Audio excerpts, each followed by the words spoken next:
Hello students, ಇದು workshop calculation and science ವಿಷಯದ first year ತರಬೇತಿದಾರರಿಗೆ ಮಟೀರಿಯಲ್ ಸೈನ್ಸ್ ಯೂನಿಟಿನ lesson number 4 ferrous metal steel. ಇದೇ ಯೂನಿಟಿನ ಲೆಸನ್ ನಂಬರ್ 3ನಲ್ಲಿ ನಾವು ಫೆರಸ್ ಮೆಟಲ್ ಐರನ್ ಇದರ ಬಗ್ಗೆ ವಿವರವಾಗಿ ತಿಳಿದುಕೊಂಡಿದ್ದೇವೆ. ಮೊದಲನೇದಾಗಿ how do we find iron ಅಂದರೆ ಐರನ್ ಇದನ್ನು ಹೇಗೆ ಪಡೆದುಕೊಳ್ಳಬಹುದು. ಕಬ್ಬಿಣದ ಅದಿರಿನಲ್ಲಿ ಸಿಗುತ್ತದೆ. ಕಬ್ಬಿಣದ ಅದಿರನ್ನು ನಾವು ಮೈನ್ಸ್ ಅಥವಾ ಗಣಿಯಿಂದ ಅಗೆದು ತೆಗೆಯುತ್ತೇವೆ. ಅದಾದ ನಂತರ ಫರ್ನೇಸ್ ಅಥವಾ ಕುಲುಮೆಯಲ್ಲಿ ಕಬ್ಬಿಣದ ಅದಿರನ್ನು ಕರಗಿಸಿ ನಾವು ಕಬ್ಬಿಣವನ್ನು ಪಡೆದುಕೊಳ್ಳಬಹುದು.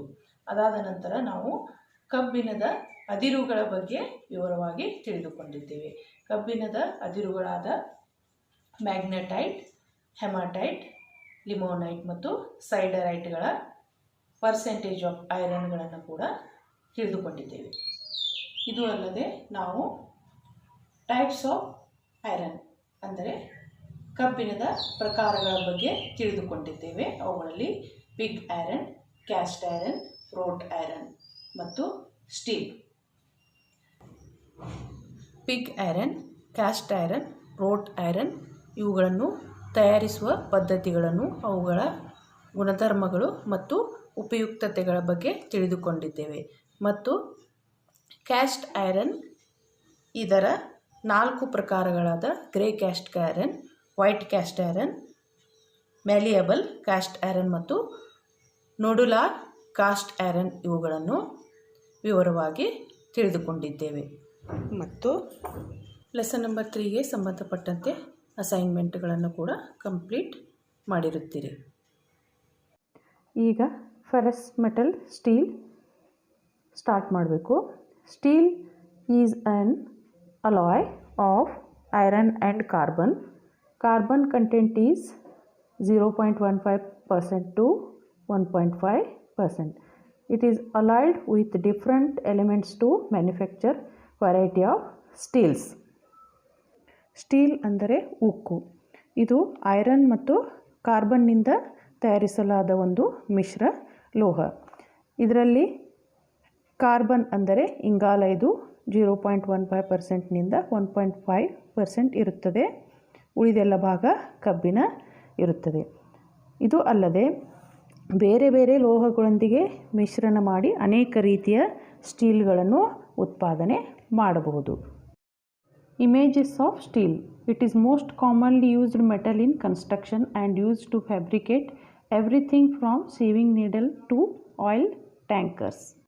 ಈ ಇಮೇಜ್ನಲ್ಲಿ ಉಕ್ಕಿನ ಒಂದು ಉದಾಹರಣೆಯನ್ನು ನೋಡಬಹುದು. ಇದನ್ನು ಮುಖ್ಯವಾಗಿ ಕಟ್ಟಡದ ನಿರ್ಮಾಣದಲ್ಲಿ ಉಪಯೋಗಿಸಲಾಗುತ್ತದೆ. ಆದರೆ ಸ್ಟೀಲ್ ಅಥವಾ ಉಕ್ಕು ಇದರ ಉಪಯುಕ್ತತೆಯು ಬಹಳ ವಿಶಾಲವಾಗಿದ್ದು, ಒಂದು ಸಣ್ಣ ಸೂಜಿಯ ತಯಾರಿಕೆಯಿಂದ ಆಯಿಲ್ ಟ್ಯಾಂಕರ್ಗಳ ತಯಾರಿಕೆಯವರೆಗೆ ಅನೇಕ ವಸ್ತುಗಳನ್ನು ತಯಾರಿಸಲು ಉಪಯೋಗಿಸಲಾಗುತ್ತದೆ. Methods of steel manufacturing processes. ಈಗ ಸ್ಟೀಲ್ ಅಥವಾ ಉಕ್ಕಿನ ಉತ್ಪಾದನಾ ಪ್ರಕ್ರಿಯೆಗಳನ್ನು ತಿಳಿದುಕೊಳ್ಳೋಣ. Methods of steel manufacturing process. First one cementation process, second one crucible process, third one Bessemer process, fourth one open hearth process, fifth one electrothermo process, sixth one high frequency process. ಈಗ ಉಕ್ಕಿನ ವಿವಿಧ ಪ್ರಕಾರಗಳ ಬಗ್ಗೆ ತಿಳಿದುಕೊಳ್ಳೋಣ. ಉಕ್ಕನ್ನು ಮುಖ್ಯವಾಗಿ 2 ವಿಧಗಳಲ್ಲಿ ವಿಂಗಡಿಸಬಹುದು: plain carbon steel ಮತ್ತು ಅಲಾಯ್ ಸ್ಟೀಲ್. ಪ್ಲೇನ್ ಕಾರ್ಬನ್ ಸ್ಟೀಲ್ನಲ್ಲಿ ಐರನ್ ಮತ್ತು ಕಾರ್ಬನ್ ಮಾತ್ರ ಇರುತ್ತದೆ. ಅಲಾಯ್ ಸ್ಟೀಲ್ ಇದನ್ನು ಬೇರೆ ಬೇರೆ ರೀತಿಯ ಮೆಟಲ್ ಮತ್ತು ನಾನ್ ಮೆಟಲ್ಗಳ ಮಿಶ್ರಣದಿಂದ ತಯಾರಿಸಲಾಗುತ್ತದೆ. ಪ್ಲೇನ್ ಕಾರ್ಬನ್ ಸ್ಟೀಲ್ನಲ್ಲಿ ಐರನ್ ಮತ್ತು ಕಾರ್ಬನ್ಗಳ ಮಿಶ್ರಣ ಮಾತ್ರ ಇದ್ದು, ಕಾರ್ಬನ್ ಮಿಶ್ರಣದ ಪ್ರಮಾಣದ ಪ್ರಕಾರ 3 ವಿಧಗಳಲ್ಲಿ ಕಾರ್ಬನ್ ಸ್ಟೀಲನ್ನು ತಯಾರಿಸಬಹುದು: low carbon steel, medium carbon steel ಮತ್ತು ಹೈ ಕಾರ್ಬನ್ ಸ್ಟೀಲ್. ಈ ರೀತಿಯಾಗಿ ಪ್ಲೇನ್ ಕಾರ್ಬನ್ ಸ್ಟೀಲ್ನಲ್ಲಿ 3 ಪ್ರಕಾರಗಳಿವೆ: low carbon steel, medium carbon steel ಮತ್ತು ಹೈ ಕಾರ್ಬನ್ ಸ್ಟೀಲ್. ಅಲಾಯ್ ಸ್ಟೀಲ್ನಲ್ಲಿ ಎರಡು ಪ್ರಕಾರಗಳಿವೆ, ಲೋ ಅಲಾಯ್ ಸ್ಟೀಲ್ ಮತ್ತು high alloy steel. Low alloy ಸ್ಟೀಲ್ನಲ್ಲಿ ಮೆಟಲ್ಗಳನ್ನು ಕಡಿಮೆ ಪ್ರಮಾಣದಲ್ಲಿ ಮಿಶ್ರ ಮಾಡಲಾಗಿರುತ್ತದೆ ಮತ್ತು ಹೈ ಅಲಾಯ್ ಸ್ಟೀಲ್ನಲ್ಲಿ ಮೆಟಲ್ಗಳನ್ನು ಹೆಚ್ಚಿನ ಪ್ರಮಾಣದಲ್ಲಿ ಮಿಶ್ರಣ ಮಾಡಲಾಗುತ್ತದೆ. ಈಗ ಪ್ಲೇನ್ ಕಾರ್ಬನ್ ಸ್ಟೀಲ್ನಲ್ಲಿ ಮೊದಲನೇದಾದ low carbon steel or mild steel carbon content ಮತ್ತು ಪ್ರಾಪರ್ಟೀಸ್ಗಳನ್ನು ತಿಳಿದುಕೊಳ್ಳೋಣ. Carbon content 0.15% to 0.25%. Properties, first one, soft and tolerates the strain.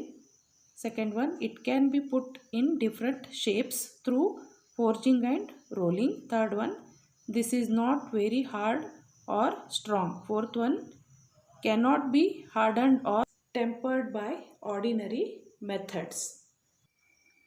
Low carbon steel ಅಥವಾ ಮೈಲ್ಡ್ ಸ್ಟೀಲ್ನಲ್ಲಿ ಕಾರ್ಬನ್ ಇದು 0.15% to 0.25% ವರೆಗೆ ಇರ್ತದೆ. ಗುಣಧರ್ಮಗಳಲ್ಲಿ ಮೊದಲನೆಯದು ಲೋ ಕ್ಯಾಸ್ಟ್ ಐರನ್, ಇದು ಮೃದು ಆಗಿರುತ್ತದೆ ಮತ್ತು ಒತ್ತಡವನ್ನು ತಡೆದುಕೊಳ್ಳುವ ಗುಣಧರ್ಮವನ್ನು ಹೊಂದಿರುತ್ತದೆ. ಎರಡನೆಯದು ಫೋರ್ಜಿಂಗ್ ಮಾಡುವುದರ ಮೂಲಕ ಬೇರೆ ಬೇರೆ ಆಕಾರದ ಉಕ್ಕನ್ನು ತಯಾರಿಸಬಹುದು. ಮೂರನೆಯದು ಇದು ಬಹಳ ಗಟ್ಟಿ ಮತ್ತು ಗಡುಸಾಗಿರುವುದಿಲ್ಲ. ನಾಲ್ಕನೆಯದು ಸಾಮಾನ್ಯ ಪದ್ಧತಿಯಿಂದ ಟೆಂಪರಿಂಗ್ ಮತ್ತು ಹಾರ್ಡನಿಂಗ್ ಮಾಡಲು ಆಗುವುದಿಲ್ಲ. ಈ ಇಮೇಜ್ನಲ್ಲಿ ನೀವು ಲೋ ಕಾರ್ಬನ್ ಸ್ಟೀಲ್ ಅಥವಾ ಮೈಲ್ಡ್ ಸ್ಟೀಲ್ ಬಾರ್ಗಳನ್ನು ನೋಡಬಹುದು. Uses nuts, bolts, rivets, sheets, wires, T-iron and angle iron etc. are made out of it. Low carbon steel ಇದರಿಂದ nuts, bolts, rivets, sheets, wires, T-iron and angle ironಗಳನ್ನು ತಯಾರಿಸಬಹುದು. ಈಗ plain carbon ಸ್ಟೀಲ್ನಲ್ಲಿ ಎರಡನೆಯದಾದ medium carbon steel, carbon content ಮತ್ತು ಪ್ರಾಪರ್ಟೀಸ್ಗಳು. Carbon content is 0.25% to 0.5%. Properties, first one, it is harder and tougher than mild steel. Second one, the tenacity is more. Third one, this can be hardened or tempered. Fourth one, various things are made by forging and rolling. Medium carbon ಸ್ಟೀಲ್ನಲ್ಲಿ carbon ಇದು 0.25%ರಿಂದ 0.5% ವರೆಗೆ ಇರ್ತದೆ. ಗುಣಧರ್ಮಗಳಲ್ಲಿ ಮೊದಲನೆಯದು, ಇದು ಗುಣಧರ್ಮಗಳು mild ಸ್ಟೀಲ್ಗಿಂತ ಗಟ್ಟಿ ಮತ್ತು ಗಡುಸಾಗಿರುತ್ತದೆ. Tenacity ಹೆಚ್ಚಿಗೆ ಇರುತ್ತದೆ. ಇದನ್ನು ಹಾರ್ಡನಿಂಗ್ ಮತ್ತು ಟೆಂಪರಿಂಗ್ ಪ್ರೊಸೆಸ್ಗಳಿಗೆ ಒಳಪಡಿಸಬಹುದು ಮತ್ತು ಫೋರ್ಜಿಂಗ್ ಮಾಡೋದರಿಂದ ಈ ಉಕ್ಕಿನ ಬೇರೆ ಬೇರೆ ಆಕಾರಗಳನ್ನು ತಯಾರಿಸಬಹುದು. ಈ ಇಮೇಜ್ನಲ್ಲಿ ನೀವು ಮೈಲ್ಡ್ ಕಾರ್ಬನ್ ಸ್ಟೀಲ್ನಿಂದ ತಯಾರಾದ ಉಕ್ಕಿನ ಘಟಕಗಳನ್ನು ನೋಡಬಹುದು. Uses, this is used for making high tensile tubes, wires, agriculture implements, connecting rods, cam shafts, spanners, pulleys etc. Medium carbon steel ಇದನ್ನು high tensile tubes, wires, agricultural implements, connecting rods, cam shafts, spanners ಮತ್ತು ಪುಲ್ಲೀಸ್ಗಳನ್ನು ತಯಾರಿಸಲು ಉಪಯೋಗಿಸಲಾಗುತ್ತದೆ. ಈಗ plain carbon ಸ್ಟೀಲ್ನಲ್ಲಿ ಮೂರನೇದಾದ high carbon steel. Carbon content is 0.5% to 1.5%. Properties, this is very hard and tough. It wears least. This can neither be cast nor rolled. It acquires permanent magnetic properties. High carbon ಸ್ಟೀಲ್ನಲ್ಲಿ carbon content ಇದು 0.5 to 1.5% ಇರುತ್ತದೆ. ಗುಣಧರ್ಮಗಳು ಇದು ಗಟ್ಟಿಯಾಗಿ ಮತ್ತು ಗಡುಸಾಗಿ ಇರುತ್ತದೆ.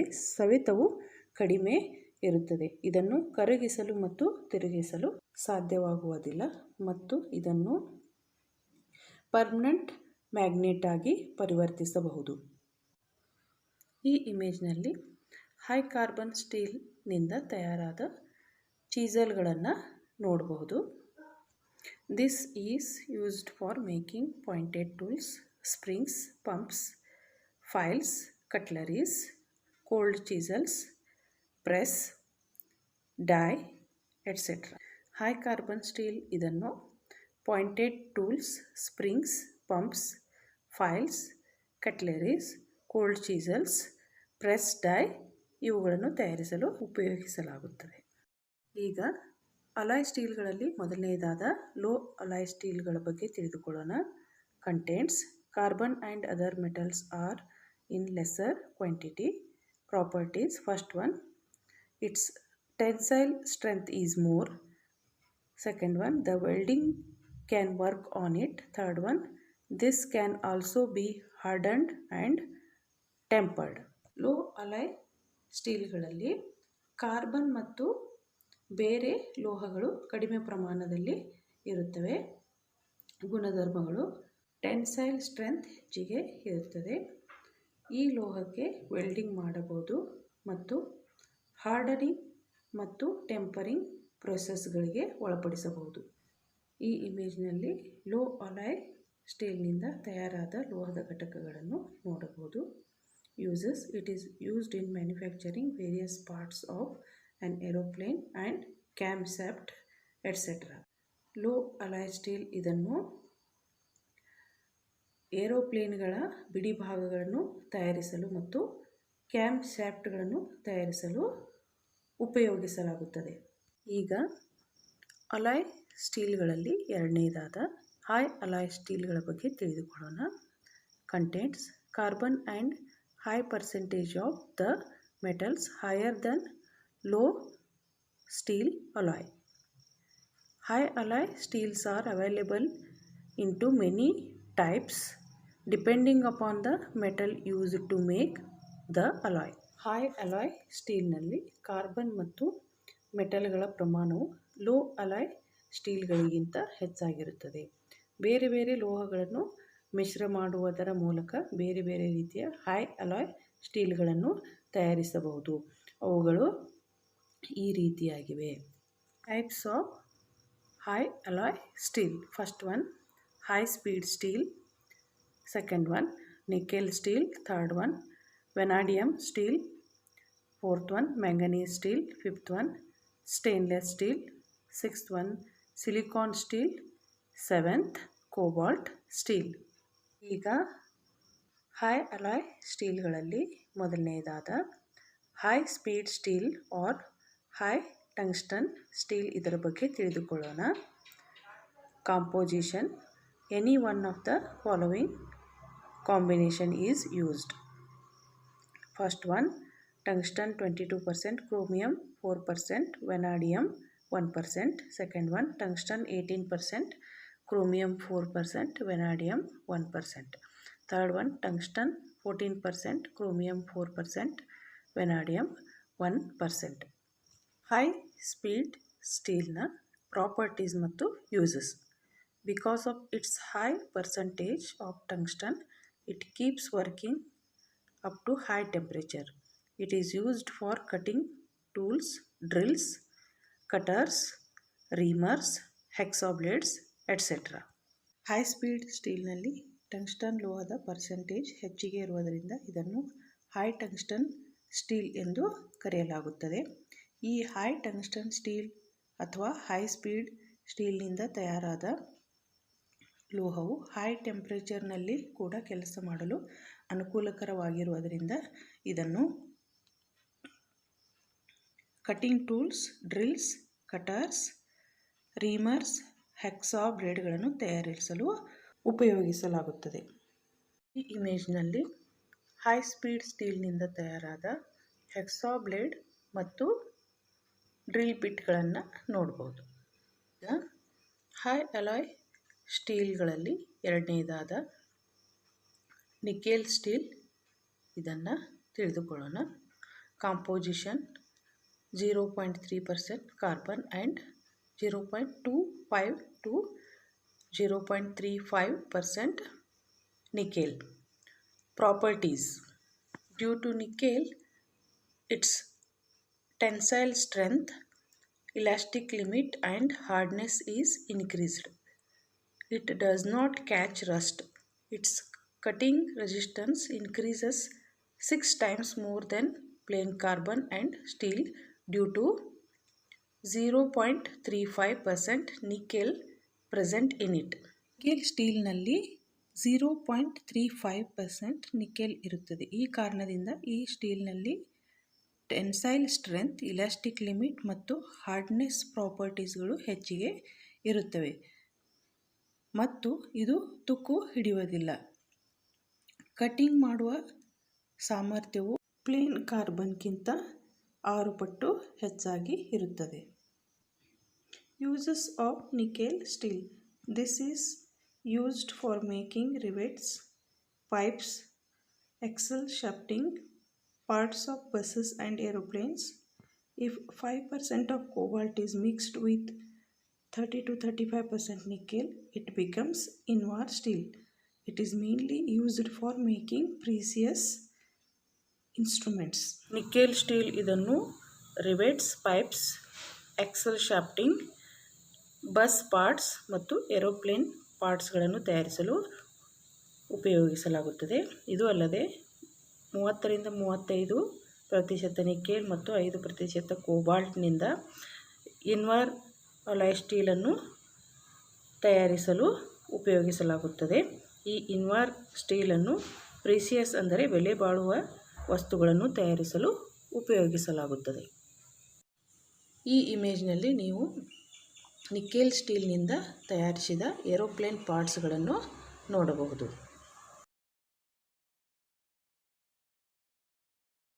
ಈಗ high alloy ಸ್ಟೀಲ್ನಲ್ಲಿ ಮೂರನೇದಾದ ವೆನಾಡಿಯಂ steel. ಈ ಸ್ಟೀಲ್ನಲ್ಲಿ ವೆನಾಡಿಯಂ ಲೋಹವನ್ನು ಉಪಯೋಗಿಸುವುದರಿಂದ ಇದಕ್ಕೆ ವೆನಾಡಿಯಂ ಸ್ಟೀಲ್ ಎಂದು ಕರೆಯಲಾಗುತ್ತದೆ.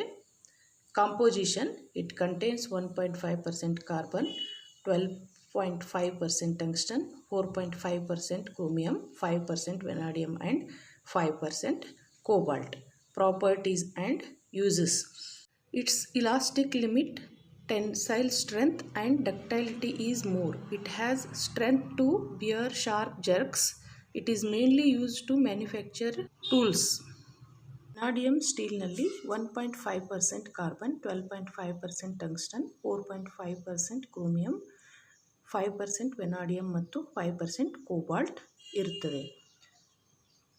ಪ್ರಾಪರ್ಟೀಸ್ ಮತ್ತು ಯೂಸಸ್: ಈ ಲೋಹಗಳಲ್ಲಿ ಇಲಾಸ್ಟಿಕ್ ಲಿಮಿಟ್, ಟೆನ್ಸೈಲ್ ಸ್ಟ್ರೆಂತ್ ಮತ್ತು ಡಕ್ಟೈಲಿಟಿ ಪ್ರಾಪರ್ಟಿಗಳು ಹೆಚ್ಚಿಗೆ ಇರುತ್ತವೆ ಮತ್ತು ಇದು ಚೂಪಾದ ಸೆಳೆತಗಳನ್ನು ತಡೆದುಕೊಳ್ಳುವ ಗುಣಧರ್ಮವನ್ನು ಹೊಂದಿದೆ. ಈ ಲೋಹವನ್ನು ಟೂಲ್ಸ್ಗಳ ಉತ್ಪಾದನೆಯಲ್ಲಿ ಉಪಯೋಗಿಸಲಾಗುತ್ತದೆ. ಈ ಇಮೇಜ್ನಲ್ಲಿ ನೀವು ವೆನಾಡಿಯಂ ಸ್ಟೀಲ್ನಿಂದ ತಯಾರಾದ ಡಬಲ್ ಎಂಡೆಡ್ ಸ್ಪ್ಯಾನರ್ ಸೆಟ್ಟನ್ನು ನೋಡಬಹುದು. ಈಗ ಹೈ ಅಲಾಯ್ ಸ್ಟೀಲ್ಗಳಲ್ಲಿ ನಾಲ್ಕನೇದಾದ ಮ್ಯಾಂಗನೀಸ್ ಸ್ಟೀಲ್ ಬಗ್ಗೆ ತಿಳಿದುಕೊಳ್ಳೋಣ. Composition: it contains 1.6 to 1.9% of manganese, 0.4% to 0.5% carbon. Properties and uses: first one, it is hard and less wear. Second one, it is not affected by magnet. Third one, also called special high alloy steel. It is used in grinders and rail points, etc. Manganese ಸ್ಟೀಲ್ನಲ್ಲಿ 1.6 to 1.9% manganese ಇರುತ್ತದೆ. ಅದಕ್ಕಾಗಿ ಇದನ್ನು manganese steel ಎಂದು ಕರೆಯುತ್ತಾರೆ ಮತ್ತು ಇದರಲ್ಲಿ 0.4 to 0.5% carbon ಕೂಡ ಇರುತ್ತದೆ. ಗುಣಧರ್ಮಗಳು ಮತ್ತು ಉಪಯುಕ್ತತೆ: ಈ ಲೋಹವು ಗಟ್ಟಿಯಾಗಿರುತ್ತದೆ ಮತ್ತು ಸವೆತ ಕಡಿಮೆ ಇರುತ್ತದೆ. ಇದು ಅಯಸ್ಕಾಂತದ ಪ್ರಭಾವಕ್ಕೆ ಪರಿಣಾಮ ಬೀರುವುದಿಲ್ಲ. ಇದನ್ನು ಗ್ರೈಂಡರ್ ಬ್ಲೇಡ್ಸ್ ಮತ್ತು ರೇಲ್ ಪಾಯಿಂಟ್ಸ್ಗಳನ್ನು ತಯಾರಿಸಲು ಉಪಯೋಗಿಸಲಾಗುತ್ತದೆ. ಈ ಲೋಹವನ್ನು ಸ್ಪೆಷಲ್ ಹೈ ಅಲಾಯ್ ಸ್ಟೀಲ್ ಎಂದು ಕೂಡ ಕರೆಯಲಾಗುತ್ತದೆ. ಈ ಇಮೇಜ್ನಲ್ಲಿ ನೀವು ಮ್ಯಾಂಗನೀಸ್ ಸ್ಟೀಲ್ನಿಂದ ತಯಾರಾದ ಗ್ರೈಂಡರ್ ಬ್ಲೇಡ್ಸ್ಗಳನ್ನು ನೋಡಬಹುದು. ಹೈ ಅಲಾಯ್ ಸ್ಟೀಲ್ನಲ್ಲಿ 5ನೇದಾದ ಸ್ಟೇನ್ಲೆಸ್ ಸ್ಟೀಲ್, ಇದರ ಬಗ್ಗೆ ತಿಳಿದುಕೊಳ್ಳೋಣ. ಇದನ್ನು ನಾವು ಅಡುಗೆ ಮನೆ ಪಾತ್ರೆಗಳ ರೂಪದಲ್ಲಿ ಪ್ರತಿನಿತ್ಯ ಉಪಯೋಗಿಸುತ್ತೇವೆ. Composition: along with iron it contains 0.2 to 90.6% carbon, 12 to 18 chromium, 8% nickel and 2% molybdenum. Stainless ಸ್ಟೀಲ್ನಲ್ಲಿ ಐರನ್ನೊಂದಿಗೆ 0.2 to 90.6% ಕಾರ್ಬನ್, 12 to 18% ಕ್ರೋಮಿಯಂ ಮತ್ತು 8% ನಿಕೆಲ್ ಮತ್ತು 2% ಮೊಲಿಬ್ಡೆನಮ್ ಇರುತ್ತದೆ. Properties of stainless steel. Stainless steel ಲೋಹದ ಗುಣಧರ್ಮಗಳು ನಮಗೆಲ್ಲ ತಿಳಿದಿರುತ್ತವೆ. First one, higher corrosion resistance, higher cryogenics toughness, higher work hardening rate, higher hot strength, higher ductility, higher strength and hardness, more attractive appearance, lower maintenance. Stainless steel ಇದು ನೋಡಲು ಸುಂದರವಾದ ಮತ್ತು ತುಕ್ಕು ಹಿಡಿಯದೇ ಇರುವ ಲೋಹವಾಗಿದೆ. ಅದು ಅಲ್ಲದೆ ಒಳ್ಳೆಯ hardness, toughness, ductility, heat conductivity, strength ಈ ಗುಣಧರ್ಮಗಳನ್ನು ಹೊಂದಿದೆ. ಈ ಇಮೇಜ್ನಲ್ಲಿ ನೀವು ಸ್ಟೇನ್ಲೆಸ್ ಸ್ಟೀಲ್ ಲೋಹದಿಂದ ತಯಾರಾದ ಪಾತ್ರೆಗಳನ್ನು ನೋಡಬಹುದು. ಈಗ ಹೈ ಅಲಾಯ್ ಸ್ಟೀಲ್ನಲ್ಲಿ 6ನೇದಾದ ಸಿಲಿಕಾನ್ ಸ್ಟೀಲ್ ಬಗ್ಗೆ ತಿಳಿದುಕೊಳ್ಳೋಣ. Composition: it contains 14% of silicon. Properties: great permeability and durability, good tensile yield strength and thermal conductivity. It is resistance to corrosion. ಈ ಲೋಹದಲ್ಲಿ 14% ಸಿಲಿಕಾನ್ ಇರೋದರಿಂದ ಇದನ್ನು ಸಿಲಿಕಾನ್ ಸ್ಟೀಲ್ ಎನ್ನುತ್ತೇವೆ. ಲೋಹದಿಂದ ಬೇರೆ ಬೇರೆ ಆಕಾರಗಳನ್ನು ತಯಾರಿಸಬಹುದು. ಅವು ತುಕ್ಕು ಹಿಡಿಯುವುದಿಲ್ಲ ಮತ್ತು ಹೆಚ್ಚು ಬಾಳಿಕೆಗೆ ಬರುತ್ತವೆ. ಇದು ಅಲ್ಲದೆ ಈ ಲೋಹವು ಒಳ್ಳೆಯ ಟೆನ್ಸೈಲ್ ಸ್ಟ್ರೆಂತ್, ಈಲ್ಡ್ ಸ್ಟ್ರೆಂತ್ ಮತ್ತು ಥರ್ಮಲ್ ಕಂಡಕ್ಟಿವಿಟಿ ಪ್ರಾಪರ್ಟೀಸ್ಗಳನ್ನು ಹೊಂದಿರುತ್ತದೆ. ಈ ಇಮೇಜ್ನಲ್ಲಿ ನೀವು ಸಿಲಿಕಾನ್ ಸ್ಟೀಲ್ನಿಂದ ತಯಾರಾದ ವೈಂಡಿಂಗ್ಸ್ಗಳನ್ನು ನೋಡಬಹುದು. Uses: it is used for manufacturing electric motors, generators, laminations of transformers. In chemical industries, 14% silicon content mixture is used.